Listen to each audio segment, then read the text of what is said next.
ప్రభునందు అత్యంత ప్రియమైన దేవుని బిడ్డలారా, ఇప్పుడు మన ప్రభువును లోకరక్షకుడైన యేసుక్రీస్తు అతి శుభమైన నామమును బట్టి చేరి ఉన్న మీకు అందరికీ పేరు పేరున నా హృదయపూర్వక వందనాలు తెలియపరుస్తూ ఉన్నాను.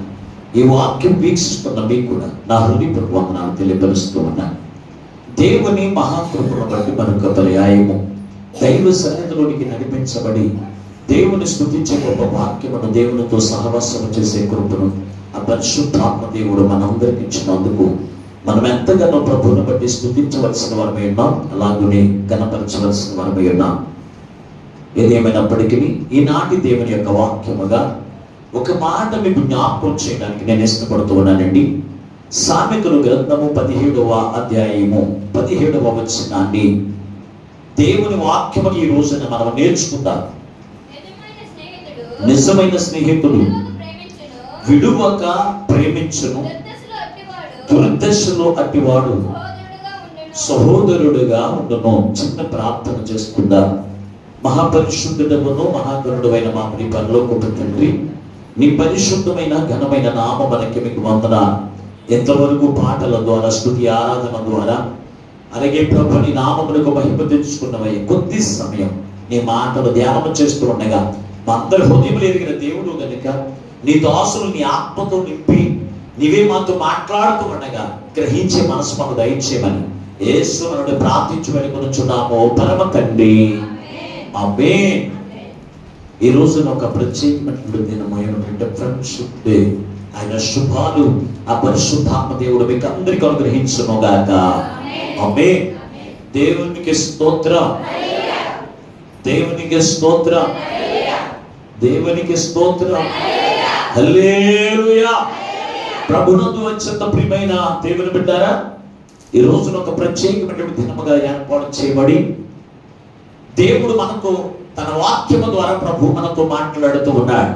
ఈనాటి అంశము నిజమైన స్నేహితుడు విడువక ప్రేమించును, దుర్దశలో అతను మనకి పక్కనే ఉంటాడు అనే మాట ద్వారా ఈ రోజున ప్రభు మనతో మాట్లాడుతూ ఉన్నాడు.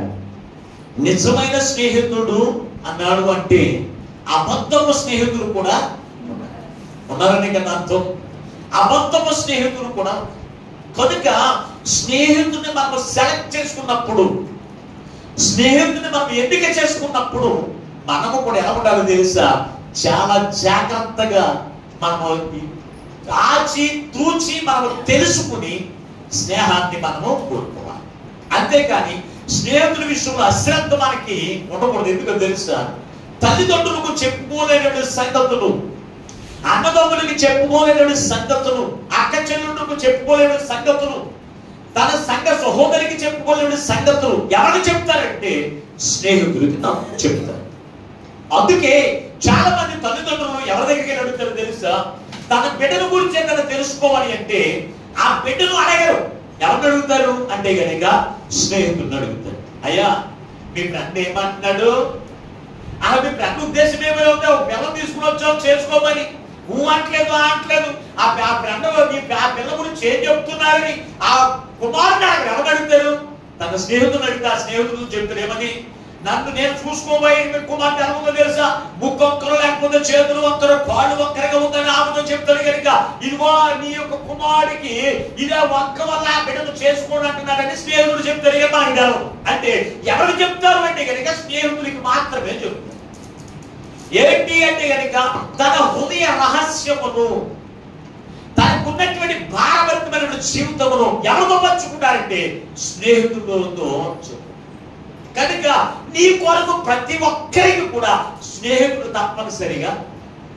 ఆ స్నేహితుడు ఏమై ఉండాలి అంటే కనుక ఆయన నీకు శ్రమలో ఉన్నప్పుడు, దుఃఖంలో ఉన్నప్పుడు, కష్టంలో ఉన్నప్పుడు, బలహీనతలో ఉన్నప్పుడు, రోగంలో ఉన్నప్పుడు, శోధంలో ఉన్నప్పుడు నిన్ను విడిచిపెట్టేటువంటి వారికి ఉండడానికి వీల్లేదు. నీ దుర్దశలో కూడా నీ పక్కనే ఉండి నేను నీకు తోడుగా ఉన్నాను, భయపడకు అనేటువంటి అభయాస్తమరించేటువంటి వాడిగా, అటువంటి వాడే నిజమైన స్నేహితుడు. అటువంటి వారు ఎవరన్నా లోకంలో మనకి ఎక్కడైనా కనపడుతున్నారా అంటే కనుక ఎవరో కనపడలేదు. మరి ఎవరు కనపడుతున్నారు అంటే కనుక ప్రభు యేసుక్రీస్తు ప్రభు ఒక్కడే. ఆయనే నీవు సంతోషంలో ఉన్న నీతో ఉంటాడు, కష్టం కష్టంలో ఉన్న నీతో ఉంటాడు. నీ దగ్గర ఆస్తిపాస్తులు ఉన్న నీతో ఉంటాడు. ఆస్తిపాస్తులు లేకపోయినా, నీ దిశ సరిగా లేకపోయినా, నువ్వు అనారోగ్యంగా ఉన్నా, నువ్వు ఏ పరిస్థితిలో ఉన్నా, ఏ స్థలంలో ఉన్నా, ఏ ప్రమాదమైన స్థితిలో ఉన్నా కానీ ఆయన ఎప్పుడు నిన్ను విడిచిపెట్టాడు. దేవునికి స్తోత్రం. అటువంటి యేసయ్యతో మనం ఏం కోరుకోవాలి అంటే కనుక స్నేహము కోరుకోవాలి. అవునా? స్నేహితులు చూడకుండా ఉండగలుగుతారా? చెప్పండి ఒకసారి. స్నేహితులతో మాట్లాడకుండా ఉండగలుగుతారా? ఉన్నారా? అందరూ ఉన్నట్టేనా? నిద్రపోతున్నట్టేనా? మెలుగుగా ఉన్నట్లయితే నేను తప్పనిసరిగా చెప్పండి. నేను ఏది అడిగితే దానికి ఆ మాట చెప్పండి. మీకేమన్నా కష్టమైన కూర్చుని నేనేమో అడగను. కనుక దేవుని పెట్టారా, స్నేహితులు అంటే వాళ్ళు అనుకుంటారంటే వారితో మాట్లాడకుండా ఉండలేదు, వారితో సహవాసం చేయలేకుండా ఉండలేదు. ఎందుకంటే మన బిడ్డల గురించి మీరు ఆలోచన చేయండి. ఒరే పనోడు పనికి మనోడు రా, వారితో నువ్వు మాట్లాడొద్దు అంటే ఇదేం మాట్లాడకుండా ఉంటాడా? చెప్పండి ఒకసారి. వారితో తిరగొద్దురా అంటే ఆ ఫ్రెండ్తో తిరగకుండా ఉంటాడా? మరి మనమైతేను మన స్నేహితుడు ఎవరంటే ప్రభువు యేసుక్రీస్తు. ఆయన మనకి స్నేహితుడైతే నువ్వు ఆయనతో సహవాసం కలిగి ఉంటున్నావా? ఆయనతో మాట్లాడుకుంటూ ఉండగలుగుతున్నావా? ఆయన మాటలు నువ్వు వినకుండా ఉండగలుగుతున్నావా అంటే ఉండగలుగుతున్నావు. ఆయనతో మాట్లాడడం అంటే ఏంటి? మనం ప్రార్థన చేయడమే దేవుడితో మాట్లాడటం. ఆయన మనతో మాట్లాడడం అంటే ఏంటి? ఆయన వాక్యము ద్వారా మనతో మాట్లాడడమే ఆయన మనతో మాట్లాడడం.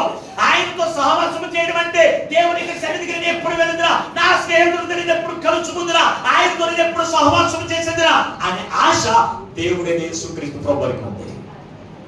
ఏదేను తోటలో ఆ దావరాముని కలగజేసి ఏదోను తోట పెట్టి దేవుడిని యెహోవా వారితో సహవాసం చేయాలని, వారితో ఆనందించాలని, వారితో వారిని దీవించాలని, వారి సంతోషకరమైన జీవితం వారికి ఇవ్వాలని, వారికి సమృద్ధికరమైన జీవితం ఇవ్వాలని ఆశపడుతూ ఆయన ఉదయ సాయంత్రం సన్నపూట వారి దగ్గరికి వచ్చి వారితో మాట్లాడుతూ ఉండేవారు.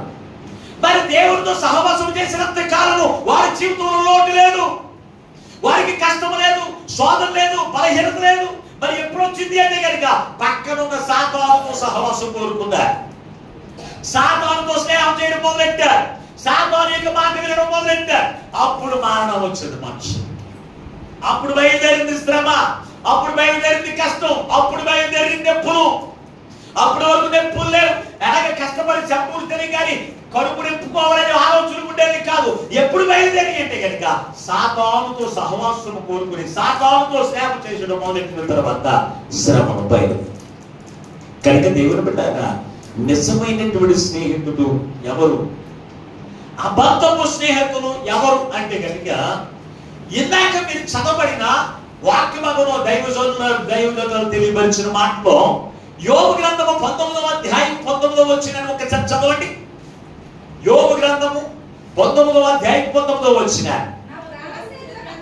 నా ప్రాణ స్నేహితులకి అందరికీ నేనేమైపోయానంటాడు, అసహ్యుడునైతిని. యోబు యొక్క జీవితంలో సమృద్ధి చెందనివ్వబడినప్పుడు, యోబు జీవితంలో సమస్తం ఉన్నప్పుడు ఈ స్నేహితులు యోబును విడిచిపెట్టేవారు కాదు.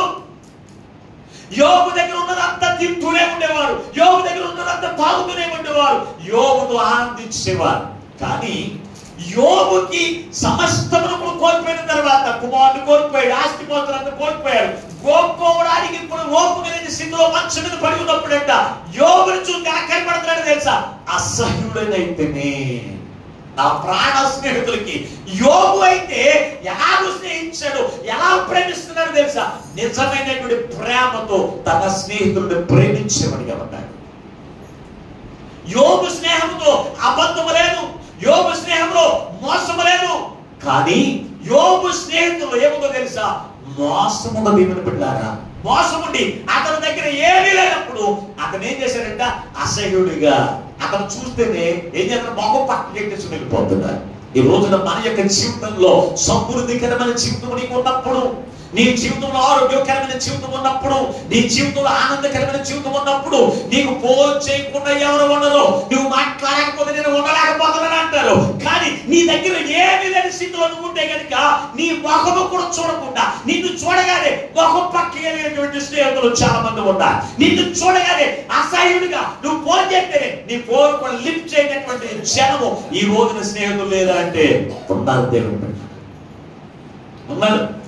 తప్పిపోయిన కుమారుడు గురించి మీరు ఆలోచన చేస్తే తప్పిపోయిన కుమారుడు స్నేహితులు అన్నారు, ఓ నా స్నేహితుడా, మీ తండ్రి తన దగ్గర ఆస్తి అంత చేతిలో పెట్టుకుని ఉన్నాడయ్యా, ఎందుకు వచ్చి కూడా అందులో ఆస్తి బాగా నువ్వు తెచ్చేసుకో, మంచి వ్యాపారం చేద్దాం మనం అందరం అన్నారు. అనేటప్పుడు ఏం చేశాడు యోబు? ఆ యొక్క తప్పిపోయిన కుమారుడు వెళ్ళిపోయాడు తండ్రి దగ్గర, తండ్రి నా ఆస్తిలో బాగా నాకు ఇచ్చేయి, నేను నా వ్యాపారం చేసి పెద్దోడైపోతాను అన్నాడు. అనేటప్పటికి ఆస్తి పనిచేశాడు. ఆస్తి తీసుకుని వచ్చాడు. వచ్చిన తర్వాత స్నేహితుల మాట విన్నాడు. దుర్వ్యాపారం చేసాను అని రాశాడు. ఆ స్నేహితుల దగ్గర నుంచి దుర్వ్యాపారం చేసి ఉన్నదంతా కోల్పోయాడు. ఉన్నదంతా కూడా అయిపోయింది. అప్పుడు వరకు అయిపోయే వరకు స్నేహితులు, నీకెందుకు మేము ఉన్నాం, మీ అమ్మ లేకపోతే ఏంటి, మీ నాన్న లేకపోతే నీకేంటి, మీ అన్న లేకపోతే నీకేంటి, మేము ఉన్నాము కదా అన్నారు. అన్నప్పుడు ఈ స్నేహితులు అతని దగ్గర అంతా కూడా ఆస్తి అయిపోయిన తర్వాత ఇతను మొహమంతా చూడడం మానేసి ఆశ్రయం అయిపోయాడు. పందులు పొట్టి తినేటువంటి పరిస్థితుల్లోకి వెళ్ళిపోయిన తర్వాత అప్పుడు గుర్తు తెచ్చుకున్నాడంట, నా నిజమైన స్నేహితులు ఎవరు? నా తండ్రి. నా నిజమైన స్నేహితులు ఎవరు? నా తండ్రి. ఆయన వచ్చేం చేశాడు తెలుసు? తండ్రి, అయ్యా నీకును దేవునికి విరోధంగా నేను పాపం చేశానయ్యా, నీకు కుమారుని అనిపించుకోవడానికి నేను యోగ్యని కాదయ్యా అని తండ్రి దగ్గర అడిగినప్పుడు తండ్రి దేవుని ప్రేమను బట్టి అతను చేర్చుకున్నాడు. దేవునితో స్నేహం అలా కోరుకున్నాడు. ఈ రోజున అటువంటి పరిస్థితి కలిగిన వారు ఈ రోజున ఎంతమంది ఉన్నారో తెలుసా? అందరూ నిజమైన స్నేహితులు కాదు. యోబు ఎటువంటి స్నేహితుడు తెలుసా? నిజమైనటువంటి స్నేహితుడు. దేవుని పెట్టారా? నిజమైన స్నేహితుడు ఎవరు తెలుసా? యోబు. అందుకే దేవునితో సహవాసం కోరుకున్నాడు కనుకనే దేవునికి స్నేహాన్ని అతను విడిచిపెట్టడానికి వీలు పడలేదు. ఎప్పుడు? ఆస్తిపస్తులు ఉన్నప్పుడే కాదు, ఆస్తిపస్తులు ఉన్నప్పుడే కాదు, కుమార్తెలు ఉన్నప్పుడే కాదు, ఏమీ లేకపోయినా అయ్యా నీతో స్నేహము ఇదిగో నాకు ఎంతో మేలయ్యా, నేను నిన్ను విడిచిపెట్టను అని దేవునితోనే ఉన్నాడు కనుక రెండంతల ఆశీర్వాదం వరకు యోబు ఎలాగయ్యాడు? వారసుడయ్యాడు. దుర్దశలో కూడా దేవుడు అతన్ని విడిచిపెట్టలేదు. దుర్దశలో కూడా దేవుడు ఆ యోబు పక్కనే ఉండి యోబుని బలపరచాడు. రెండంతల ఆశీర్వాదములకు వారసుడిగా యోబును చేశాడు. ఈ రోజున మన జీవితంలో మన స్నేహితుడు ఎటువంటి వాడు అని మనము తప్పనిసరిగా పరీక్షించి మనము తెలుసుకునేటువంటి వారిగా మనం ఉండాలి. ఒక ఇద్దరు స్నేహితుల్ని మీ ఎదుట నేను పెట్టి రోజున వాక్యాన్ని ముగిస్తాను. దేవుని బిడ్డ, పరిశుద్ధ గ్రంథములో మీరు చూడగలిగితే సమూయేలు మొదటి గ్రంథం 18వ అధ్యాయం, సమూయేలు మొదటి గ్రంథం 18వ అధ్యాయము 3వ వచనాన్ని ఒకసారి చదువుకుందాం. సమూయేలు మొదటి గ్రంథం 18వ అధ్యాయం 3వ వచనం. దావీదు తన ప్రాణ స్నేహితుడని భావించుకుని అతను ప్రేమించుచు యోనాతాను అతనితో నిబంధన చేసుకొనెను. చూడండి, ఇక్కడ దావీదు దేవుని యొక్క భయభక్తులు కలిగిన వాడు, ప్రార్థన జీవితం కలిగిన వాడు, విశ్వాసం కలిగిన జీవితం కలిగిన వాడు, దేవుని యొక్క అభిషేకం చేత నింపబడిన దావీదు అతని యొక్క జీవితంలో అన్నలు ఉన్నారు. అతని జీవితంలో అన్నలు ఉన్నారు. అనేక మంది స్నేహితులు అనేక మంది ఉన్నారు. కానీ అందరినీ కూడా దావీదు ప్రాణ స్నేహితుడిగా భావించలే. మరి ఎవరిని భావించాడు అంటే కనుక సౌలు కుమారుడు యోనాతానుని తన ప్రాణ స్నేహితునిగా భావించుకుని, అంటే ఏర్పరచుకున్నాడండి. అంటే దావీదు యోనాతానుని ప్రాణ స్నేహితుడిగా భావించి అతన్ని ప్రేమించి, చూడండి, అతన్ని ప్రేమించి అతనితో నిబంధన చేసుకున్నాడు. మనం ఎవరిని పడితే వారిని ప్రాణ స్నేహితులుగా భావించడానికి వీల్లేదు. ఎవరిని పడితే వారిని ప్రాణ స్నేహితులుగా భావించడానికి వీల్లేదు. అతని యొక్క మాట తీరేంటి, అతని ప్రవర్తన ఏంటి, అతని గుణం ఏంటి, అతని పనులేంటి, అతని అలవాట్లు ఏంటి, అతని జీవితం ఏంటి అనేది మనం తెలుసుకుని మనం ఏం చేయాలి? అతన్ని ప్రాణ స్నేహితులుగా మనం ఏం చేయాలి? భావించుకుని వారిని ప్రేమించాలి. అప్పుడు ప్రేమించాలి. అంతేకాని తాగుబోతుండి నా ప్రాణ స్నేహితులుగా భావించుకుని, వ్యభిచారిని ప్రాణ స్నేహితులుగా భావించి, మోసగాడి ప్రాణ స్నేహితుడిగా భావిస్తే నిన్ను తీసుకెళ్లి ఎక్కడ పెంచుతాడో తెలుసా? ఎక్కడ? లోయలో పడేస్తాడు. దేవుని బిడ్డారా, నేను ఇదివరకు షుగర్పేటలో పనిచేసేవాడు, షుగర్పేటలో ఎలక్ట్రిషియన్గా చేసేవాడు. నేను చేసేటువంటి అక్కడ గురువుగారు ఒక ఆయన ఉండేవాడు. ఆయన ఎంత నమ్మకస్తుడంటే చాలా నమ్మకం ఉండేవాడు. అతనికి ఒక స్నేహితుడు ఉన్నాడు. అతను ఎవరో తెలుసండి? కంసాల్. అతను ఎవరు? కంసాల్. ఈ కంసాల్ని ఇతను అడిగాడు, ఓ స్నేహితుడా, నాకు ఒక 50,000 రూపాయలు అప్పు కావాలి, ఇదిగో నేను ఏదో రకంగా ఒక 2-3 నెలలు సర్దుబాటు చేసేస్తాను అన్నాడు. అంటే ఓ సంతే కదా 50,000 1,00,000 తీసుకో, కానీ నా దగ్గర ఇప్పుడు డబ్బులు లేవు. ఏమన్నాడు? నా దగ్గర ఇప్పుడు డబ్బులు లేవు, బంగారం చాలా ఉంది, నీకు అవసరం కనుక నాకు కూడా డబ్బులు కొంత అవసరం ఉంది, ఇవి తీసుకెళ్ళి ఒక 4 లక్షలకి తాకట్టు పెట్టు అన్నాడు. అంటే ఇతను ఏం చేశాడు? నిజమే అనుకుని తీసుకెళ్ళి తాకట్టు పెట్టాడు. ఇతనికి కావలసిన 50,000 తీసుకో, నీకు ఉన్నప్పుడు ఇంటికెళ్ళి అన్నాడు. ఉన్నప్పుడు ఇంటికెళ్ళి అన్నాడు. మిగిలిన డబ్బులు పట్టుకెళ్ళి అతనికి ఇచ్చేసాడు. కొంతకాలం అయిన తర్వాత పోలీసు వాడు ఈయన దగ్గరికి వచ్చాడు. వచ్చి, అబ్బాయి నీ మీద బ్యాంక్ కోడ్ కేసు ఇద్దరు రా, నువ్వు దొంగ బంగారం నకిలీ బంగారం తాకట్టు పెట్టావంట రా అని చెప్పి పోలీస్ స్టేషన్ తీసుకెళ్ళి, నేను తాకట్టు పెడతాం ఏంటిరా బాబు, నేను ఇప్పుడు పెట్టాను తాకట్టు అంటే కనుక ఇదిగో నువ్వు 4 లక్షల బంగారం పెట్టావు కదా, అది నకిలీ బంగారం అన్నారంట. దేవుని పెట్టారా? అప్పుడు వరకు తెలియదు ఇది నకిలీ బంగారం అని సంగతి అతనికి తెలియదు. ఇలా ఎంతమందిని పెట్టాడు తెలుసా? తన స్నేహితులు 50 మందిని ఇంచుమించుగా 2 కోట్ల రూపాయలు తన స్నేహితులు ఏం చేశాడు? నమ్మించి మోసం చేశాడు. ఇప్పటికి కూడా కేసు పోలేదు. ఇంకా ఇప్పటికి కూడా కేసు పోలేదు. దేవుని బిడ్డలారా, అంటే మనం ఎవరిని పడితే వారిని నమ్మడానికి వీలు లేదు. వారి గుణం ఏంటి, వారి బుద్ధి ఏంటి, వారి అలవాట్లు ఏంటి, వారి ప్రవర్తన ఏంటి, ఆయన నిజమైన స్నేహితుడా కాదా అని మనం పరీక్షించుకుని వారిని అప్పుడు నమ్మాలి.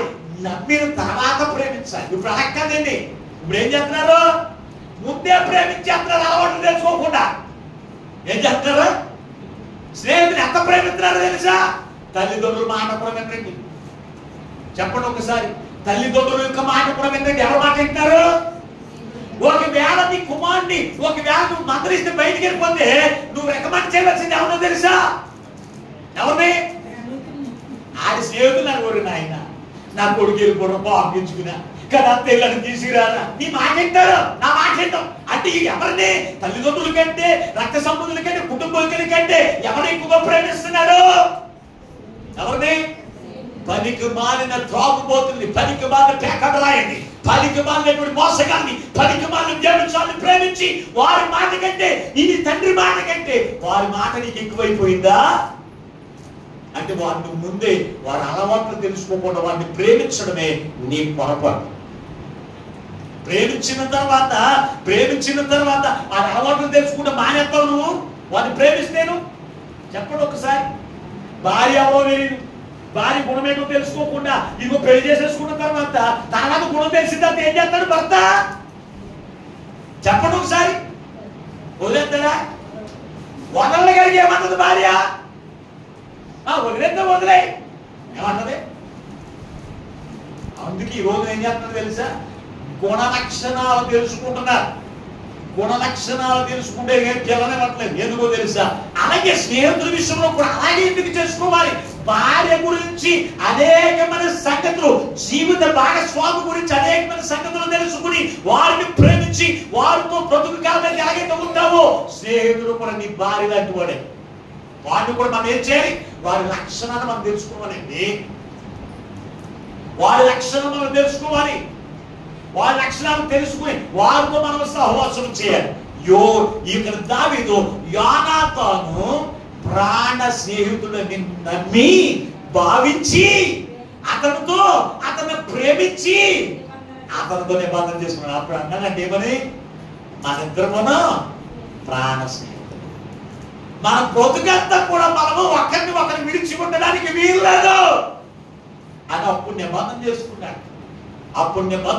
దేవుని బిడ్డలారా, దావీదు యోనాతానుని ప్రేమించి అతని గురించి ఏమి తెలుసుకుని ప్రాణ స్నేహితుడిగా చేసుకున్నాడు అనే సంగతులు ఈ రోజున ఒక 5 లక్షణాలు మీ ఎదురు పెట్టి నా వాక్యాన్ని ముగిస్తారు. 5 లక్షణాలు అంటారు కానీ పాస్టర్ గారు ఒక 2-3 గంటలు పట్టుకుని పొడిచి మొదలెట్టి ఒకరు అనుకోకండి.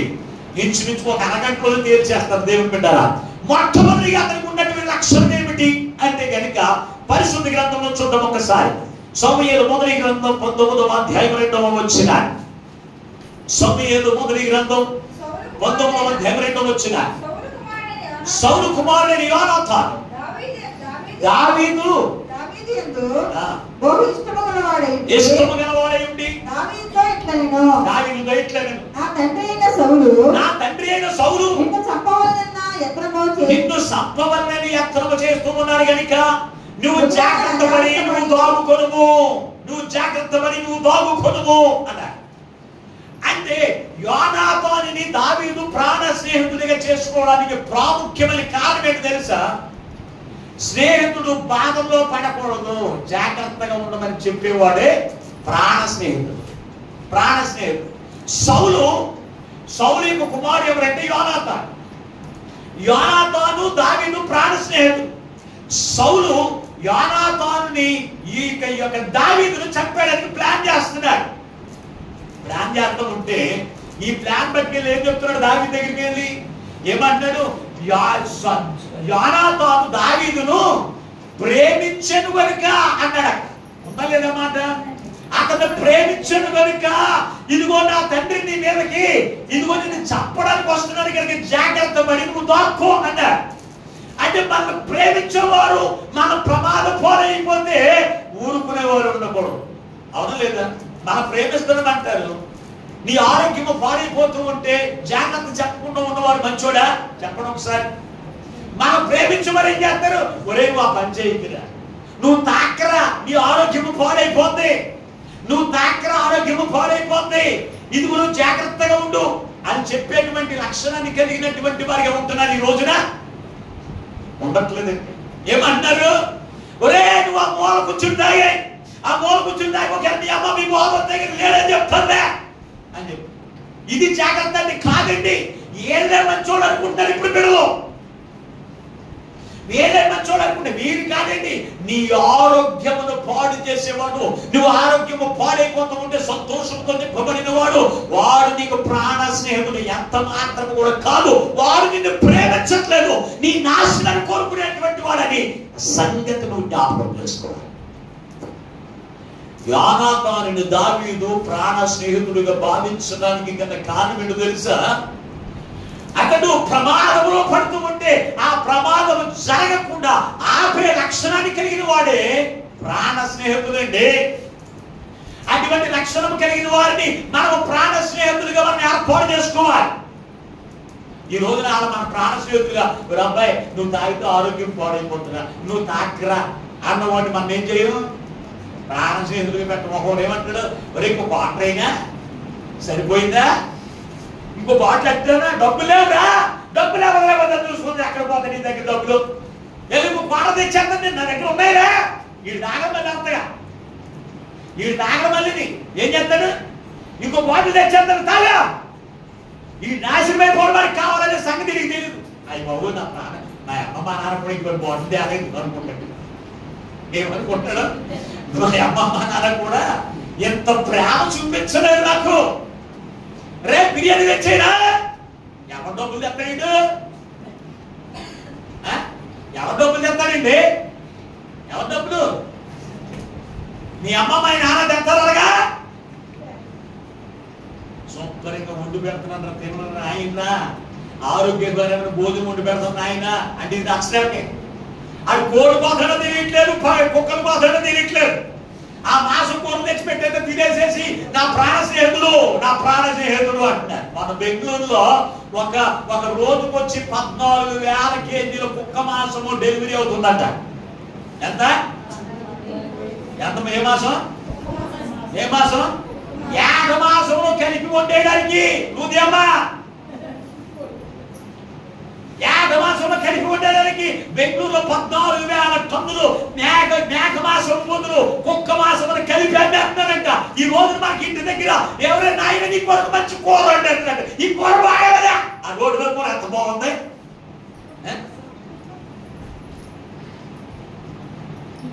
ఇదేనా మన ఆరోగ్యమును కాపాడేటువంటి స్నేహితులు? ఇదేనా మనం వేరు కోరుకునే స్నేహితులు? వారైనా నిజమైన స్నేహితులు అంటే కాదండి. కాలంలో దేవుని విన్నారా, మన మేలు కోరే స్నేహితులు అనుకుంటారు తెలుసా? మనకి బలహీనత రాకుండా, మన మీదకి ప్రమాదం రాకుండా, మనము మోసంలో పడిపోకుండా, మనము బాధలో పడిపోకుండా ఎవరైతే జాగ్రత్తలు చెప్తారో వారి నిజమైన, వారి మాట మనకు నచ్చదండి. వారి మాట యోనాతానుని దావీదు ప్రాణ స్నేహితుడు భావించడానికి మొట్టమొదటి కారణం ఏంటి అని చెప్పానంటే, ప్రమాదం వస్తూ ఉన్నప్పుడు ప్రమాదము నుంచి తప్పించేవాడే ప్రాణ స్నేహితుడై ఉండాలి. అంతేగాని నేను మోసంలో గెంటేసేవాడు, శోధంలో గెంటేసేవాడు, నేను అనారోగ్యం పాలు చేసేవాడు, నువ్వు నాశనం అయిపోతుంటే సంఖ్యలో కొట్టుకునేవాడు నీకు నిజమైనటువంటి స్నేహితుడు కానీ కాదు. దేవుని బిడ్డారా, మనము కలిగి ఉన్న యేసుక్రీస్తు ప్రభువారు నీవు శోధనలో పడిపోకుండానట్లు, నీవు మార్గంలోకి వెళ్ళిపోకుండానట్లు, నీ ఇరుకులే భద్ర పారిపోకుండానట్లు, నీ జీవితం నాశనం కాకుండానట్లు యేసయ్య ఏమంటాడు తెలుసా? నా మాట వినండి, నా మాట చెప్పిన మీరు చేయండి, మీ దీవులన్నీ మీకు ఇచ్చేస్తానయ్యా. నాతో సహవాసం చేయండి, నా ఆశీర్వాదం నీకు ఇచ్చేస్తానయ్యా. అంటే మాటలు నచ్చవండి, నీ మాటలు పక్కనెట్టేసి నా ఆశీర్వైపోయినా పర్వాలేదు, సాతాను మాటలే బాగున్నాయి, సాతాను చెప్పినట్టుగా నేను నడుచుకుంటానని నీ జీవితాన్ని ఒకవేళ పతనం చేసుకుంటే కనుక ఈ రోజున ప్రభు నీతో మాట్లాడుతున్నాడు. నిజమైనటువంటి స్నేహితుడు నీవు శ్రమల పాలు కాకుండా, ప్రమాదాలకు పాలు కాకుండా, అనారోగ్యం పాలు కాకుండా కాపాడేవాడే, జాగ్రత్త చెప్పేవాడే ఏమై ఉన్నాడు? నిజమైన స్నేహితుడు. నీవు నాశనం అయిపోవడానికి నిన్ను దాచేవాడు కాదు, నువ్వు నాశనం అయిపోవడానికి నేను దాచేవాడు నిజమైన స్నేహితుడు కాదు. దేవుని బిడ్డారా, నీ మేలు కోరి స్నేహితుడైతే నీవు శ్రమల పాలు కాకుండా, ఆ శోధన పాలు కాకుండా కాపాడేవాడు నిజమైన స్నేహితుడు. అటువంటి వాడిని ఎన్నిక చేసుకోండి. రెండవదిగా యోనాతానుని దావీదు ప్రాణ స్నేహితుడిగా భావించడానికి రెండవ కారణం ఏమిటి అంటే కనుక, మీరు చూడండి పరిశుద్ధ గ్రంథంలో మీరు చూడగలిగితే, స్వార్థము లేని వాడై ఉండాలి. 20వ అధ్యాయము 31వ వచనం, సమూయేలు మొదటి గ్రంథాన్ని మీరు చేత పట్టుకున్నానండి. 20వ అధ్యాయము 31వ వచనం చదువుకుందా. యెషయా కుమారుడు భూమి మీద బతికినంత కాలము నీకైనా నీ రాజ్యముకైనను స్థిరత కలగదు కదా. ఏంటంట? స్థిరత కలగదు కదా. స్థిరత కలగదు కదా. కాబట్టి నీవు వర్తమానం పంపి దావీదును నా యొద్దకి తీసుకొచ్చి అప్పగించేయి అంటే చాలు. రెండో మాట ఏంటన్నారు మీకు? మొట్టమొదటి మాట ఏంటి? ప్రమాదము కాకుండా నిన్ను జాగ్రత్తగా కాపాడువాడే నిజమైన స్నేహితుడు. రెండవది ఏంటి అంటే కనుక, స్వార్థము లేని వాడు నిజమైన స్నేహితుడు. స్వార్థము లేని వాడు నిజమైన స్నేహితుడు. సౌలు రాజుగా ఉన్నాడు. అయితే రాజుగా అభిషేకించబడిన వాడు దావీదు ఉన్నాడు. అంటే సౌలు తర్వాత రాజు ఎవరవుతారు? దావీదు అవ్వాలి. కానీ అది ఎవరికి ఇష్టం లేదు?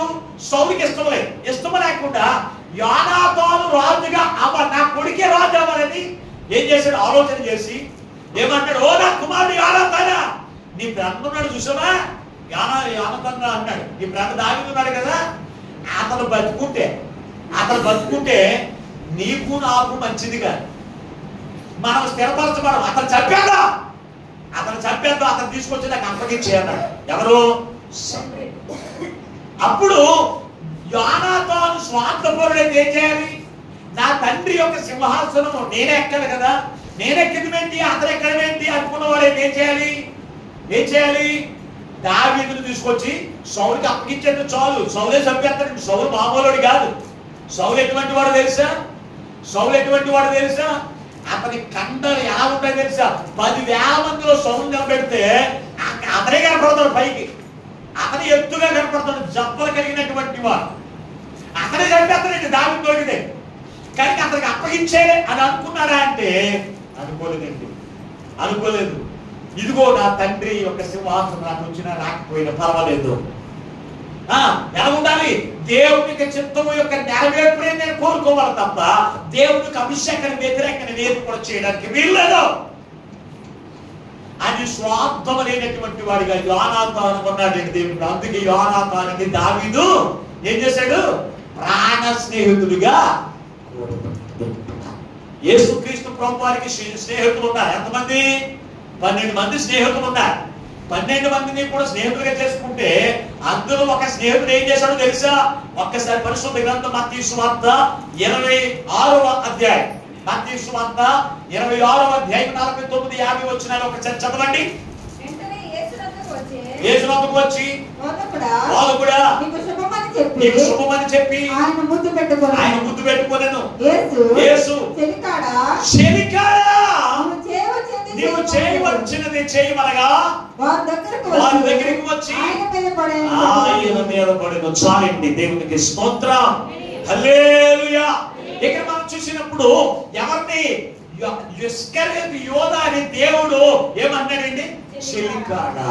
చెలికాడ అంటే ఏంటి? ఏం తిన్నారు? చెలికాడ అంటే ఏంటి?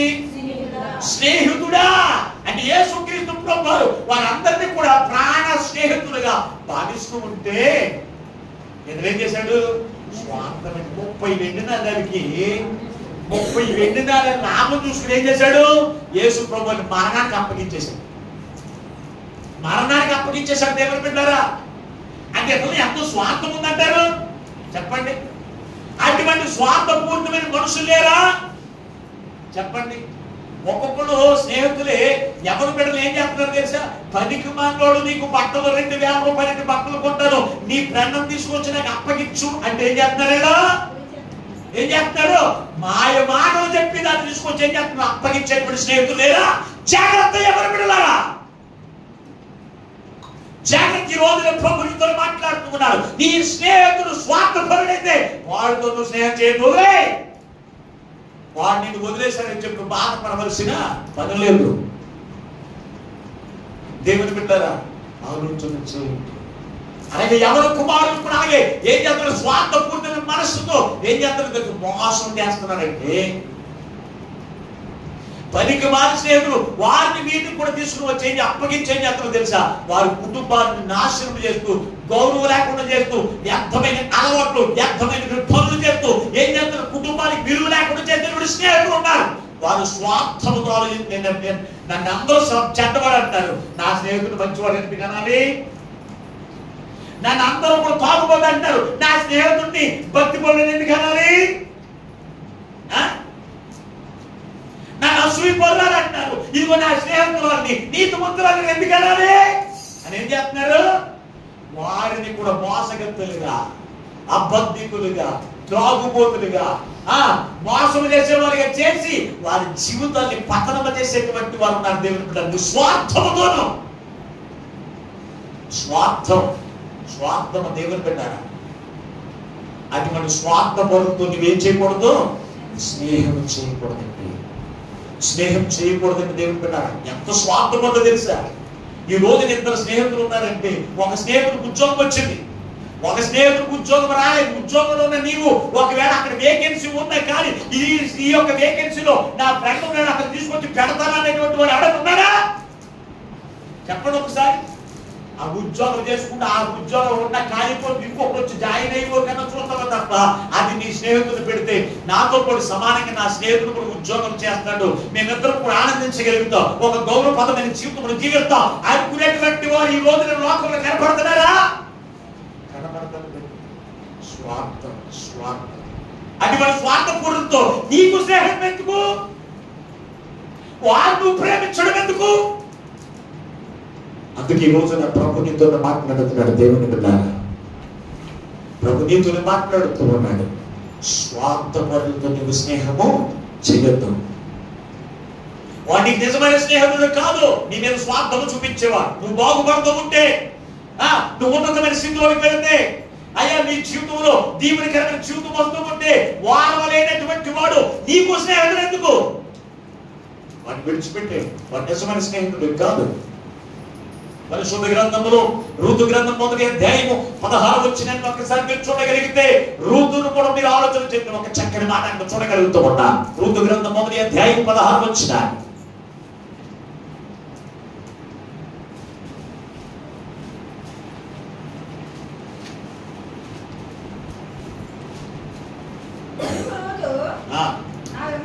రావద్దనియు నన్ను విడిచిపెట్టమనియు నన్ను బ్రతిమాలకొనవద్దు. నీవు వెళ్ళే చోటికి నేను వచ్చేదను, నీవు నివసించడమే నేను నివసించేదను. నీ జనమే నా జనము, నీ దేవుడే నా దేవుడు. ఇక్కడ మీరు చూడగలిగితే నయోమికి ఇద్దరు కుమారులు, తన భర్తని బట్టి ఎలమెగలు తీసుకుని ఎక్కడికి వచ్చిందంటే మోయాబు దేశంలోకి వచ్చింది. భర్త చనిపోయారు, కుమారులిద్దరికి వివాహం జరిగించింది. మోయాబు స్త్రీని వివాహం చేసింది. కుమారులిద్దరు కూడా చచ్చిపోయారు. కుమారులిద్దరు కూడా చనిపోతే ఈ కోళ్ళిద్దరితో అంటుంది, ఓ నా కోడల, ఇదిగో నీవు కన్నా నీ దేశంలోకి వెళ్ళిపోయి నీ ప్రభుత్వం తెలిసిపోయి నీ తల్లిదండ్రులకు వెళ్ళిపోయి ఇదిగో నువ్వు చేసుకున్న పనులు చేసుకోవాలి. వెళ్ళిపోయి ఒక కోట వెళ్ళిపోయింది. రూతుతో కూడా ఇదే మాట చెప్పింది. ఏమని? ఇదిగో నీవు నీ తల్లిదండ్రుల దగ్గరికి నీ కుటుంబం దగ్గరికి వెళ్ళిపోయి నీ మానాన్న నీ బతుకు అన్నప్పుడు ఈమెం చేయాలి? స్వార్థపరులైతే ఏం చేయాలి? స్వార్థపరులైతే ఏం చేయాలి? నా ఇంటికి వెళ్ళిపోతే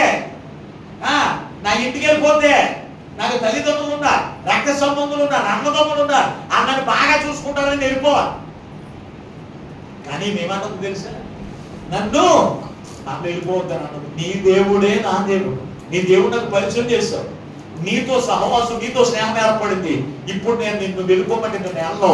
ఇదిగో నా బ్రతుకంతా కూడా నీతోనే ఉంటాను, నీతో స్నేహం కలిగి ఉంటాను.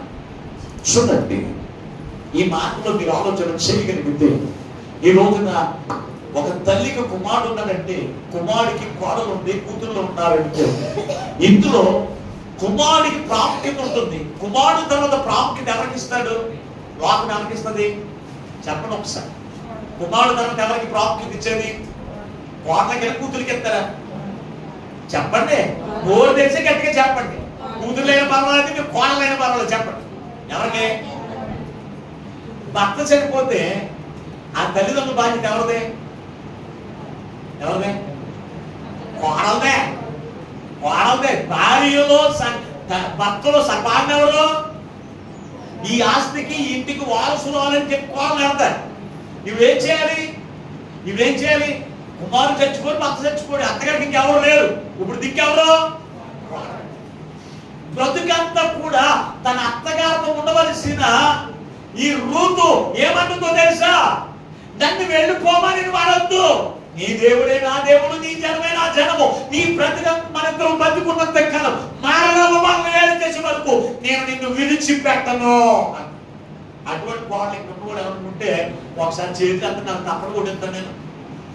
దేవుడికి స్తోత్రం, హల్లెలూయా చెప్పండి, దేవుడు స్తుతించండి. ఉన్నారండి అటువంటి వాళ్ళు ఎక్కడ కనపడుతున్నారు లోకంలో?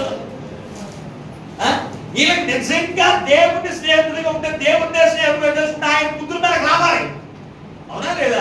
ఆయన బుద్ధులు మనకు రావాలి. అవి వస్తున్నాయండి. ఎంత స్వార్థం! నేను బాగోవాలి, నా భర్త బాగోవాలి, నా పిల్లలు బాగోవాలి, మా అత్తగారు పెట్టుకొని బాగాలి, మా మామగారు చచ్చిపోవడం బాగాలేదు. అవసరమైతే ఎందుకు బతుకుడు చచ్చిపోవచ్చు కదా. అడ్డులు ఏమంటున్నారు అమ్మలు చెప్పండి. అభిగారు ఏమంటున్నారు? ఎందుకు చచ్చిపో? కొడుకులు అనేవారు లేరా? కోడలు అనేవారు లేరా? కొడుకు లేనప్పుడు కోడ ఇంకా బాగా తిడతాం.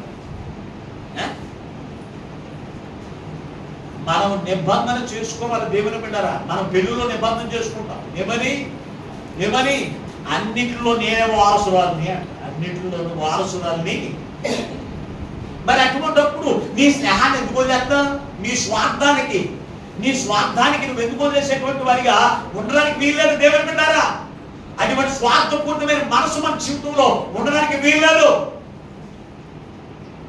కనుక ఈ రోజున ప్రభు మనందరితో మాట్లాడుతున్నాడు. ఒక్కసారి పరిశీలన చేయండి.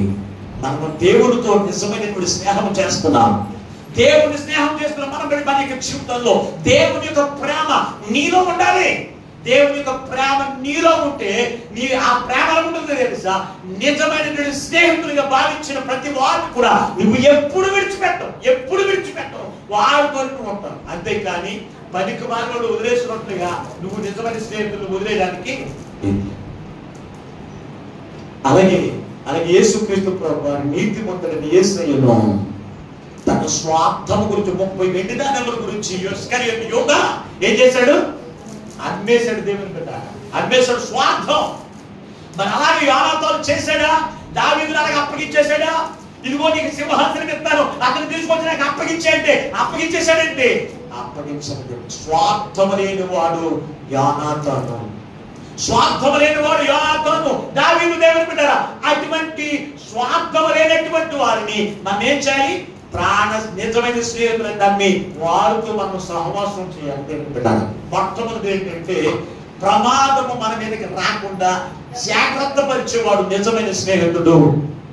రెండవది ఏంటి ఏమని చెప్పాను? స్వార్థము లేకుండా ఏం చేసేవాడు? మనతో స్నేహం చేసేవాడు నిజమైన స్నేహితుడు. మూడవ మాట గ్రంథం ఒకసారి పరిశుద్ధ గ్రంథం, ఇదే సమయంలో మొదటి గ్రంథము 20వ అధ్యాయం 32వ వచనాన్ని ఒకసారి చదువుకుందాం.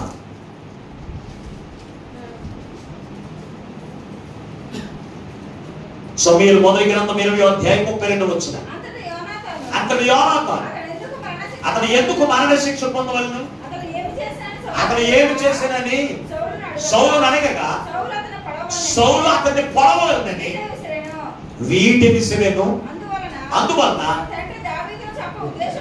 ఉద్దేశం కలిగి ఉన్నాడని యోనాతాను తెలుసుకుని అత్యాగ్రహుడై ఆ బల్ల యొద్ద నుండి లేచి బయటికి వెళ్ళిపోయాను. దేవునికి స్తోత్రం. ఇప్పుడు మూడో మాట ఏమిటి అంటే కనుక నీ కొరకు ప్రాణం పెట్టేటువంటి వాడు ఉంటారు నీ స్నేహితుడు. వాళ్ళే నిజమైన స్నేహితుడు. నీ కొరకు ప్రాణం పెట్టేటువంటి వాడు ఉంటారు నిజమైన స్నేహితుడు. దావీదుకి యోనాతాను నిజమైన స్నేహితుడు అని భావించడానికి గల కారణం ఏంటి? యోనాతానుని ప్రేమించి అతనితో నిబంధన చేసుకోవడానికి గల కారణం మూడోదేంటి తెలుసా? తన స్నేహితుని కొరకు ప్రాణం పెట్టేటువంటి వాడు. సౌలు ఎటువంటి వాడు అని చెప్పాను అంటే కనుక ఎంతో ఎత్తైనటువంటి వాడు, బాగా బలశాలి. అతను వీటి తీసుకుని దూరం నుంచి కొట్టాడంటే ఎదుటివాడు రెండు ముక్కలుగా చెక్కలైపోవాలి. అతను గురి తప్పకుండా ఇచ్చేటువంటి లక్షణం కలిగిన వాడు సౌలు. అటువంటి సౌలు ఏమన్నాడు? ఇదిగో తన కుమారుడితో మాట్లాడుతూ ఉన్నాడు, అతను తీసుకొచ్చి నాకు అప్పగించాయి, ఈ రాజ్యం స్థిరపరచబడుతుంది, నీవు నేను బాగుంటాం అని చెప్పినప్పుడు అసలు ఎందుకు చావాలి దావీదు అని తన తండ్రితో అడుగుతూ ఉంటే, యోనాతాను తండ్రితో అడుగుతూ ఉంటే ఏమన్నాడు? ఏం మాట్లాడకుండా అతని దగ్గర ఉన్న నీటి తీసుకొని తన కుమారుడి మీదకి విసిరాడంట. దేవుని బిడ్డారా, చూడండి, బల్ల దగ్గర భోజనం దగ్గర కూర్చున్నటువంటి యోనాతాను మీదకి విసిరాడు. కానీ అది పక్క నుంచి దేవుడు అతను తప్పించడు కనుక అతను బ్రతికాడు, కుమారుడు బ్రతికాడు. దేవుని బిడ్డారా, అయితే తన స్నేహితుల గురించి కూడా ఏం చేయడానికి ఇష్టపడుతున్నాడంటే ప్రాణం పెట్టడానికి కూడా అయినా. ఈ రోజున నీ గురించి ప్రాణం పెట్టేటువంటి వాడు ఎవరైనా ఉన్నాడా? చెప్పండి ఒకసారి. నీ కిడ్నీ ఫెయిల్ అయిపోయింది అనుకో, నీ స్నేహితుడు ఎవరైనా ఎవరైనా ఆయన నీకు కిడ్నీ ఎత్తానన్న వాడు ఎవరైనా ఉన్నాడా? మాట్లాడరా? ఉన్నారండి? లేరండి. దేవుని బిడ్డారా, మరి అటువంటి వాడు నీకు నిజమైన స్నేహితుడు ఏంటి? ఒక కిడ్నీతో బతికేచ్చు, ఒక కిడ్నీ ఉంటే సరిపోతుంది. మనిషి బతకడానికి ఒక కిడ్నీ ఉంటే సరిపోతుంది. మా మేనత్త ఉంది సచ్చివాడలో, ఆయనకు ఒకే కిడ్నీ. ఎప్పటి నుంచి అంటే ఇంచుమించు 15 సంవత్సరాల నుంచి ఒక కిడ్నీ పాడైపోతుంది. ఒక కిడ్నీతో బంగారాలు ఆరోగ్యంగా తిరుగుతున్నాడు. కానీ రోజున వాడికి కిడ్నీ పాడైపోతుంది, ఒక కిడ్నీ ఇస్తానన్న వాడు ఎవరు కూడా లేడు. మరి అటువంటిప్పుడు నీ కొరకు ప్రాణం పెట్టలేనటువంటి వాడు నీకు నిజమైన స్నేహితులు ఏంటంటే చెప్పండి ఒకసారి. యేసుక్రీస్తు ప్రభువు వారు నీ కొరకు మాత్రమే ప్రాణం పెట్టడానికి నేను రెడీగా ఉన్నాను. అందుకే అన్నాడు యోహాను సువార్త 15వ అధ్యాయము 16వ వచనం చదవండి. యోహాను సువార్త 15వ అధ్యాయము 13వ వచనం. తన స్నేహితుల కొరకు తన ప్రాణము పెట్టువానికంటే ఎంతకన్నా ప్రేమ కలిగిన వాడు ఎవరు అంటున్నాడు. దేవుని బిడ్డను ఆలోచన చేయండి. తన స్నేహితుల కొరకు దేవుడు నీతో స్నేహం చేయాలని ఇష్టపడుతున్నాడు, నీతో సహవాసం చేయాలని ఇష్టపడుతున్నాడు. నిన్ను ఆయన కోరుకుంటూ, ఆయన స్నేహం కొరకు కోరుకుంటూ నీ కొరకు ఆయన ప్రాణం పెట్టాడండి. నీ కొరకు ప్రాణం పెట్టిన వారు ఈ లోకంలో ఎవరైనా ఉన్నారా? నువ్వు చేసిన పాపములకు శిక్ష అనుభవించిన వారు ఎవరైనా ఉన్నారా? నీ కొరకు రక్తమును కార్చిన వారు ఎవరైనా ఈ లోకంలో ఉన్నారంటే ఒక యేసుక్రీస్తు ప్రభువు. మరి ఆయనతో స్నేహం చేస్తున్నాం. నిజమైన స్నేహితుడు ఆయనంటే.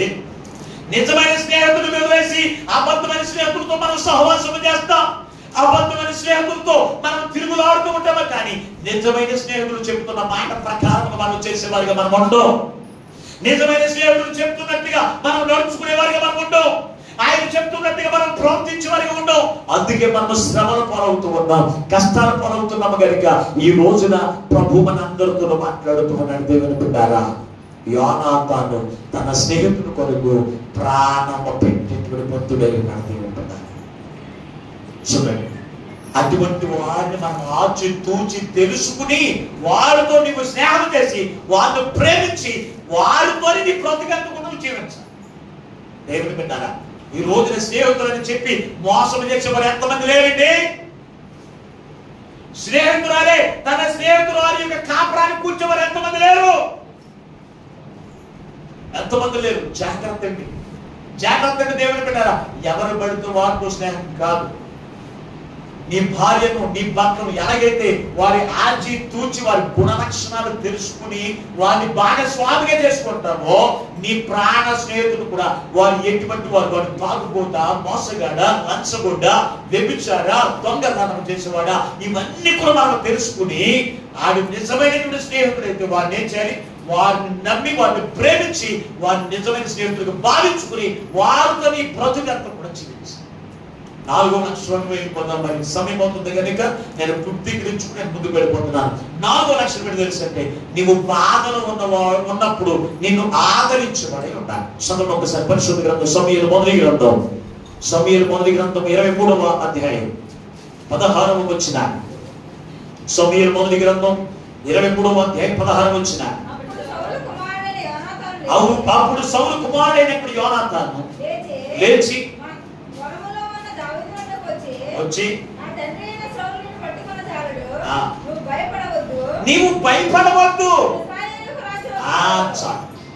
ఇక్కడ నిజమైన స్నేహితుడు మనకు బాధలో ఉన్నప్పుడు అంటే ఏం చేస్తాడంట? ధైర్యపరిచేవాడే నిజమైన స్నేహితుడు. యోనాతాను దావీదు బాధలో ఉండడం తెలుసుకున్నాడు. ఏంటో తెలుసా? తండ్రి ఏం చేస్తాడో తెలియదు. ఎవరు? దావీదుని సౌలు ఏం చేస్తాడో తెలియక భయముతో ఎక్కడో వెళ్ళి దాక్కుని ఉన్నాడు. దాక్కుని ఎంతో ఆందోళన చెందుతూ ఉన్నాడు. నిద్రపోవడానికి కూడా నిద్ర రావట్లేదు. అటువంటి భయంకరమైన పరిస్థితిలో ఉన్నటువంటి దావీదు దగ్గరికి యోనాతాను ఏమని మాట్లాడుతున్నాడు తెలుసా? ఓ దావీదా, నువ్వు ధైర్యంగా ఉండయ్యా, ధైర్యంగా ఉండు, నీ ప్రాణానికి హాని కలగదు, నేనున్నాను కదా,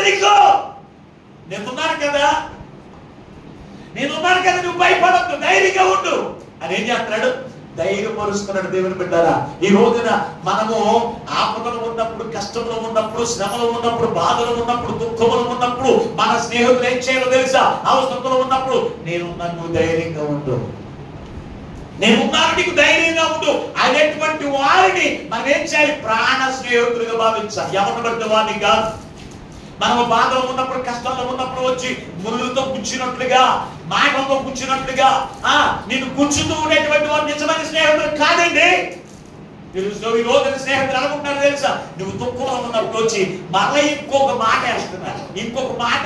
దేవుని బిడ్డారా, ఆ మాటలు వేసి ఇంకా నీకు దుఃఖాన్ని రేపేవారు, ఇంకా నిన్ను ధైర్యం కోల్పోయి ఇదిగో అది యొక్క హార్ట్ అటాక్ వచ్చినట్లుగా, ఇదిగో నీ జీవితంలో శ్రమ వచ్చినట్లుగా చేసేవారు నిజమైన స్నేహితులు కానీ కాదు. దేవుని బిడ్డారా, అందుకు ఈ రోజు నా ప్రభు మనతో మాట్లాడుతూ ఉన్నాడు. యోనాతానుని దావీదు ప్రాణ స్నేహితుడిగా భావించడానికి గల కారణం ఏమిటి అంటే కనుక, దావీదు ఆపదలో ఉన్నప్పుడు నిజమైన స్నేహితుడు దుర్దశలో ఎలా ఉంటాడంట? మనకి విడువక ప్రేమ. దుర్దశలో నీకు పక్కన సహోదరుడిగా ఉంటాడంట. దేవుని బిడ్డారా, విడువక ప్రేమించడం ఒకటే కాదు, నీ పక్కనే ఉంటాడండి. దావీదును చంపేయడానికి సౌలు తిరుగుతూ ఉన్నాడు కనుక నేను వెళ్తే నా ప్రాణం పోతుందని లెక్క చేయలేదు. ఈ చెక్ లెక్క చేయకుండా ఏం చేస్తున్నాడు తెలుసు? ధైర్యపడుతున్నాడు. దావీదా, నా స్నేహితుడా, నువ్వు భయపడదు, ధైర్యంగా ఉండు, దేవుడు మనకు తోడుగా ఉంటాడయ్యా అని ఏం చేస్తున్నాడు? ధైర్యపరుస్తున్నాడు. దేవుని బిడ్డారా, ధైర్యపరుస్తున్నాడు. అటువంటి వారిని ధైర్యపరిచి వారిని మన స్నేహితులు మన దగ్గర పెట్టుకోవాలి. నీకు కష్టాలు వచ్చినప్పుడు, శ్రమలు వచ్చినప్పుడు, బాధలు వచ్చినప్పుడు, వ్యాధులు వచ్చినప్పుడు, దుఃఖం వచ్చినప్పుడు నీకు మంటలు రేపేవారిగా కాకుండా నిన్ను ఎవరైతే ఆదరిస్తారో, ఎవరైతే బలపరుస్తారో, ఎవరైతే ఆదరణ కలిగిస్తారో వారిని నిజమైన స్నేహితులుగా నువ్వు ఎంచుకోవాలి. ఎంచుకుని వారితో నువ్వు స్నేహం చేయాలి దేవుని బిడ్డారా. అంతేకాని ఎవరు పడితే వారితో నువ్వు స్నేహం చేసేటువంటి వారిగా ఉండడానికి వీళ్ళని దేవుని బిడ్డారా. యోబు యొక్క జీవితంలో ఎంతో శ్రమలో ఉన్నాడు. గోక్కోవడానికి కూడా ఓపిక లేని స్థితిలో, గోరు లేని స్థితిలో, అతను బాధలో ఉన్నప్పుడు తన స్నేహితులు వచ్చేయమంటారు తెలుసా? స్నేహితులు వచ్చేయమన్నారు, ఎందుకురా దేవుడు ఇంత చేసిన ఆ దేవుని విడిచిపెట్టుకుంటూ ఉంటున్నా, ఆయన వదిలేసి వచ్చాయి అన్ని మాటలు ఉంటాయి, యోగ్యాలు ఉంటాయి, బాధలు రేపే కదా అవిశ్వాసంలో తిప్పేసేటువంటి మాటలు దేవుని పెట్టారా. అటువంటి మాటలు మనం మాట్లాడడానికి లేదు. నువ్వు దేవుడు ఉన్నావు, ఇన్ని శ్రమలు వచ్చినా, ఇన్ని బాధలు వచ్చినా, ఇన్ని కష్టాలు వచ్చినా ఆ దేవుడిని వదలకుండా ఉంటున్నావేంటి? ఆ దేవుడిని వదిలేసి దిగుపో అనేటువంటి అధైర్యపరిచేటువంటి మాటలు కలిగిన వాడిని, అవిశ్వాసంలో నడిపించేటువంటి మాటలు కలిగిన వాడిని నువ్వు అసలు స్నేహితులుగా భావించొద్దు. ఎవరో తెలుసా? అబద్ధపు స్నేహితుడు. మరొక మాట మీకు జ్ఞాపకం చేస్తున్నాను దేవుని బిడ్డారా. మరొక మాట ఏంటో తెలుసు అంటే, మన స్నేహించేటువంటి స్నేహితుడు దైవ భక్తి కలిగిన వారై ఉండాలి. మనం స్నేహించేటువంటి స్నేహితులు ఎలా ఉండాలి? దైవ భక్తి కలిగిన వారై ఉండాలి. సమూయేలు మొదటి గ్రంథం 14వ అధ్యాయం, సమూయేలు మొదటి గ్రంథం 14వ అధ్యాయం వచ్చినాయి. సమూయేలు మొదటి గ్రంథం 14వ అధ్యాయం వచ్చినాయి.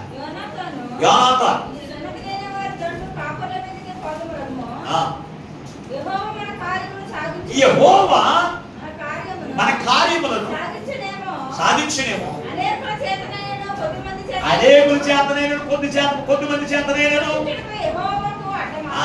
వాళ్ళందరినీ కూడా జయించడానికి యెహోవాకు అడ్డమేమి కూడా కాదు అనే మాట అక్కడ మనం చూసాం. మరొక మాట చదవండి ఒకసారి. యోబు గ్రంథం 42వ అధ్యాయం 10వ వచనం. యోబు గ్రంథం 42వ అధ్యాయం 10వ వచనం.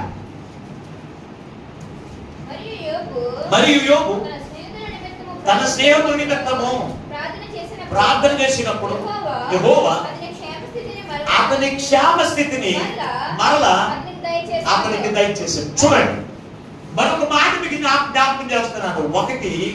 ఒకటి మనకి శ్రమ వచ్చినప్పుడు జాగ్రత్త కలిగి ఉండు అని చెప్పేటువంటి వాడు నిజమైన స్నేహితుడు. మొట్టమొదటి చెప్పాను. రెండో మాట ఏమిటి అంటే కనుక స్వార్థమైనటువంటి వాడై ఉండాలి.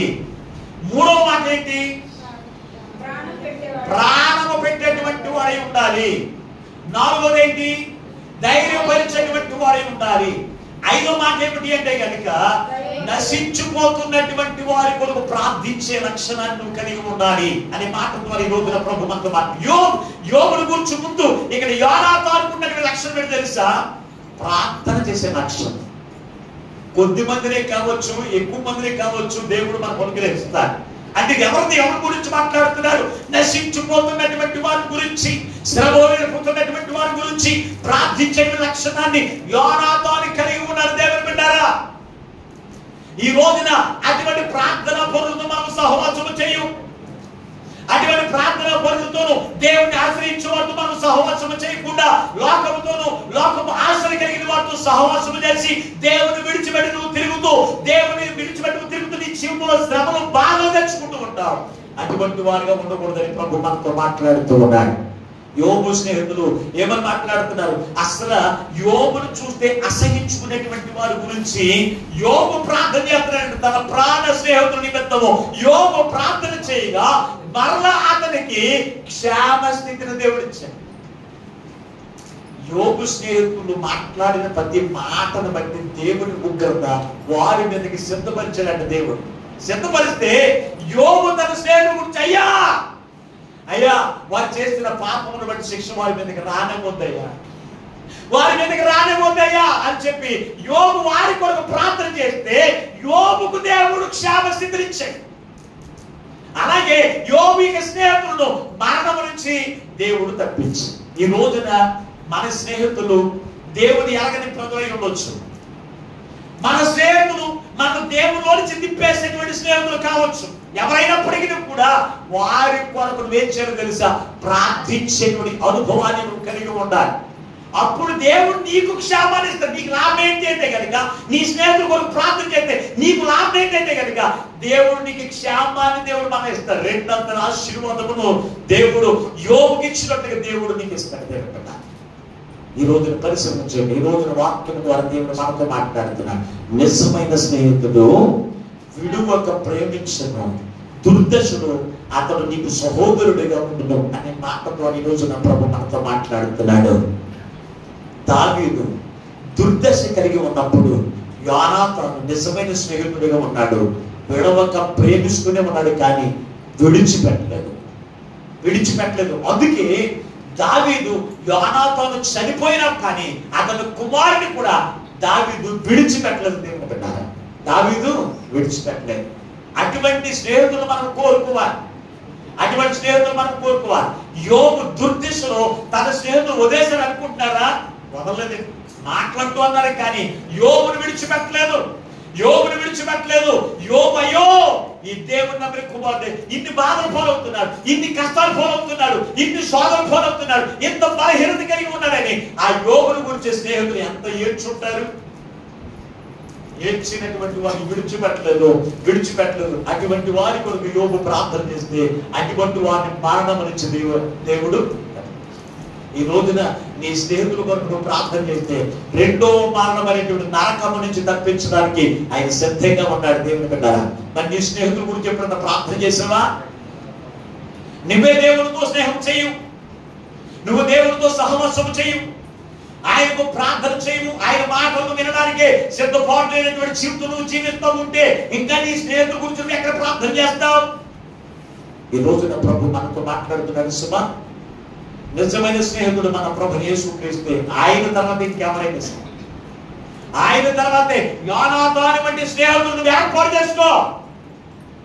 శ్రమ వచ్చిన, బాధ వచ్చిన, స్వార్థం లేనటువంటి ప్రేమతో నిన్ను ప్రేమించే వారిని, నిన్ను బాధలో వాదార్చేవాడిని, సహాయం చేసేటువంటి వాడిని, నిన్ను ఆదుకునేటువంటి వాడిని స్నేహితులుగా నువ్వు ఎంచుకో. ప్రార్థనా పరులను ఎంచుకో.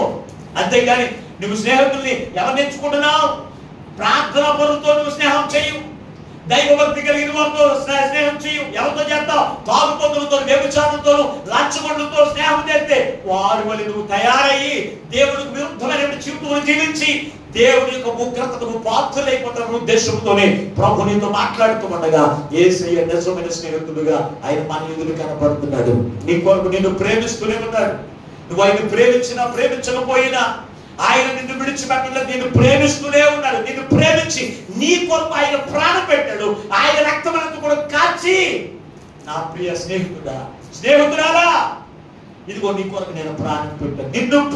నా ప్రాణం పెట్టినంతగా నిన్ను నేను ప్రేమిస్తున్నాను, నా ప్రాణేశ్వరి అని దేవుడు పలుకుతూ ఉండగా ఆయన ప్రాణ స్నేహితుడుగా ఆయనను కోరుకో. ఆయనతో సహవాసం చేయండి. ఆయన ఇచ్చేప్పుడు దీవునికే కాదు, ఆయన ఇచ్చేప్పుడు మేలుకరమైన జీవితమునికే కాదు, ఆయన ఇచ్చేప్పుడు పరలోక రాజ్యానికి వారసులుగా ఉండండి. అట్టి కృపా వాక్యమున పరిశుద్ధాత్మ దేవుడు ఈ మాటలు వింటున్న బిడ్డలందరికీ అనుగ్రహించును గాక. ఆమేన్. ప్రార్థన చేసుకుందాం. ఒక్క నిమిషం తనను వచ్చని ప్రార్థనకి వించండి. ప్రభు మనతో మాట్లాడిన ప్రతి మాటను బట్టి దేవా, ఈ రోజున మా మధ్యలోకి దిగువచ్చి వేస్తున్నాయినా ఈ స్నేహితుల రోజులో తండ్రి అయ్యా, మేము ఎవరితో స్నేహం చేయాలో, ఎవరితో స్నేహం చేయకూడదు ఈ రోజునయ్యా నీ వాక్యముల నుంచి మాతో మాట్లాడాలి అయ్యా. ఇదిగో నాకు చూపి కనపడిన వారందరూ నిజమైన స్నేహితులు అనుకుంటున్నాను, కానీ అయ్యా ఎవరిని పడితే వారు నేను స్నేహితులు చేసుకోకూడదని ఆనాడు దావీదు యోనాతానుని స్నేహితుడిగా ఎంచుకున్నాడు. ఆయన అతను పరిశీలించి తెలుసుకుని ప్రాణ స్నేహితుడిగా ఎంచుకున్నాడు. కనుకనే అయ్యా దుర్దశలో యోనాతాను దావీదును విడిచిపెట్టలేదు. అతను ఉన్న లక్షణములయ్యా, తన స్నేహితుడు పాడైపోతే సంతోషపడి ఏడుస్తూ ఉన్నాడు యోనాతాను. అవునయ్యా, ఈ రోజున మా స్నేహితులు ఒక స్నేహితుడు పాడైపోతూ ఉంటే చక్కెర కొట్టుకుంటూ ఉన్నారు, కానీ అయ్యో నా స్నేహితుడు బాధపడుతున్నాడు, అనారోగ్యం పాలవుతాడు అనుకున్న వారి లోకములు కనపడట్లేదు నాయన. స్వార్థపూరితమైనటువంటి స్నేహితులు నాయన, ఆస్తిపాస్తులు ఉన్నప్పుడే కానీ, ఆరోగ్యం ఉన్నప్పుడే కానీ, సంతోషకరమైన జీవితం ఉన్నప్పుడే మీకు నిజమైన స్నేహం నేను ఉన్నాను అంటున్నారు, కానీ ఏమీ లేనప్పుడు తప్పిపోయిన కుమారుని విడిచిపెట్టినట్లుగా, యెహోవాను అసహించుకున్నట్లుగా ఉంటూ ఉన్నారయ్యా. అందుకే ఈ రోజున మాతో మాట్లాడా, స్వార్థం లేనటువంటి స్నేహితులను మీరు ఏర్పరచుకోండి. అవునయ్యా, మా కొరకు ప్రాణం పెట్టే వారిని మేము ఏర్పాటు చేసుకోవాలి. అయ్యా, యోనాతాను తన స్నేహితుల కొరకునైనా తన ప్రాణం పోయిన పర్వాలేదని తండ్రి, సౌలు దావీదును చంపడానికి వెతుకుతూ ఉన్నప్పటికీ దావీదును విడిచిపెట్టలేదంటే తన ప్రాణమును కూడా లెక్కించలేదు. తన స్నేహితుల కొరకు తన ప్రాణం పెట్టడానికి కూడా సిద్ధపాటు కలిగినటువంటి వాడిగా ఉన్నాడు తండ్రి. స్నేహితులు కష్టాల్లో ఉన్నప్పుడు, శోధనలో ఉన్నప్పుడు అయ్యా వారిని ధైర్యపరిచేవాడిగా నేనున్నాను. అది ఆపదలో కావచ్చు, కష్టంలో కావచ్చు, శోధనలో కావచ్చు, ఇరుకులో కావచ్చు, నేనున్నాను అనుకున్న వారిని మేము స్నేహితులుగా చేసుకోవాలని ఈ రోజున మాతో మాట్లాడాము. అవునయ్యా, దైవభక్తి కలిగిన వారిని, అయ్యా అయ్యా మమ్మల్ని వినవక ప్రేమించే వారిని, ప్రార్థన పనులు మేము స్నేహితులు ఏర్పాటు చేసుకోండి. మేము విశ్వాసులుగా, ప్రార్థన పనులుగా, నశించిపోతున్న వారిని కూడా రక్షించి ఎదురుకి నడిపించేవారిగా ఉంటామని ఈ రోజున మాతో మాట్లాడు. అయ్యా, నీవు మా కొరకు నువ్వు ప్రాణం పెట్టేవారు, నీ ప్రేమను మేము విడిచిపెట్టేవారిగా కాకుండా నీవు చూపిన ప్రేమను మేము కలిగి మా స్నేహితుల కొరకు ప్రాణం పెట్టి విడిచి, మా స్నేహితులు నాశనం కాకుండా వారిని పరలోక రాజ్యం వారికి నడిపించేటువంటి జీవితం మాకు ప్రసాదించిందని ఎవరికి వారిని ప్రార్థన చేసుకుంటా. మహాపరిశుద్ధుడవును ప్రేమ స్వరూపైన దేవానికి వందనాలు ఇస్తున్నాను. ఎంతవరకు నీ అమూల్యమైన మాటల చేత, నీ పరలోక రాజ్యంలోకి నడిపించే నీ మాటల చేత, నీ జీవంలోకి నడిపించే నీ మాటల చేత మాతో మాట్లాడవద్దు. వెత్తబడి మాటలు ఏ విడలో వ్యర్థముగా విడిచిపెట్టకుండా ప్రతి హృదయంలో నీరు కట్టి ఫలింపచేసి నిజమైన స్నేహితుడు నా యేసే, ఆయన నిన్ను అయ్యా తల్లిదండ్రులు విడిచిన, భర్త విడిచిన, భార్య విడిచిన, బిడ్డలు విడిచిన, రక్త సంబంధాలు విడిచిన, దుర్దిశ మేము కలిగి ఉన్నా నాతో ఉండే దేవుడు నా యేసయ్యే నిజమైన స్నేహితుడు. నీతో సహవాసం కోరుకుంటూ నీవిచ్చే దీవెనలు ఆ కావాలను పొందుకున్నట్లుగా ప్రతి బిడ్డలు పొందుకునే కృపను కలిసి మీరు మహిమను పొందవాలి. మాతో మాట్లాడి మమ్మల్ని బలపరిచిన యేసు నన్ను ప్రార్థించి వేడుకొనుచున్నాము పరమ తండ్రి, ఆమేన్. కూర్చుంటాం, కానుక సమర్పించు.